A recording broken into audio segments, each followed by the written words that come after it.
Master! 600 chariots churned up dust and stone behind Pharaoh and his armies. They rode with hardened rage deep in their stomachs. The air was thick with the scent of iron and hatred. Pharaoh's scepter rose above his head, poised to strike the first Hebrew he saw. I am a god! I am Lord of the Nile! The image of Ra! I am... Suddenly, the heavens responded.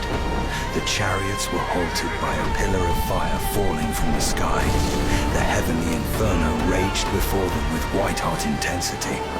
The horses reared in a panicked frenzy, and the soldiers cowered, shielding their faces.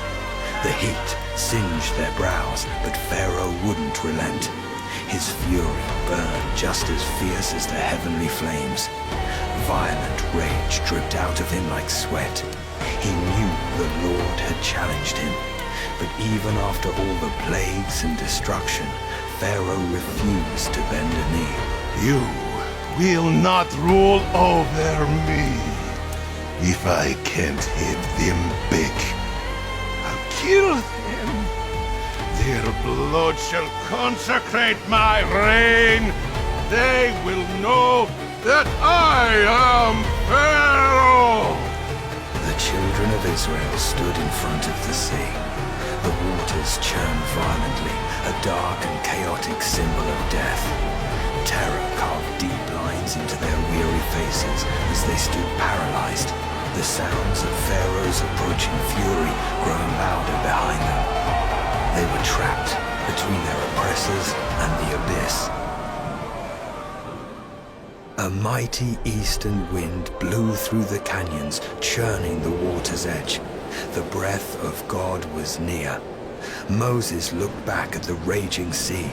The waters were dark and untamed, just as they were in the very beginning. But the wind of God was present, the Ruach, the Spirit.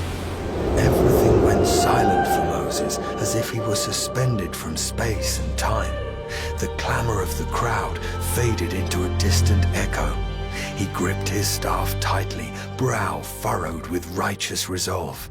He closed his eyes, hearing the voice of the Almighty resounding in his mind. Why do you cry to me? Tell the children of Israel to advance. Stretch forth your hand over the sea, and behold my wonders. I will triumph over Pharaoh and his armies. My glory will be revealed, and my name will be exalted among the nations. They will know that I am the Lord. Moses opened his eyes, planted his foot firmly on the rock below, and raised his staff.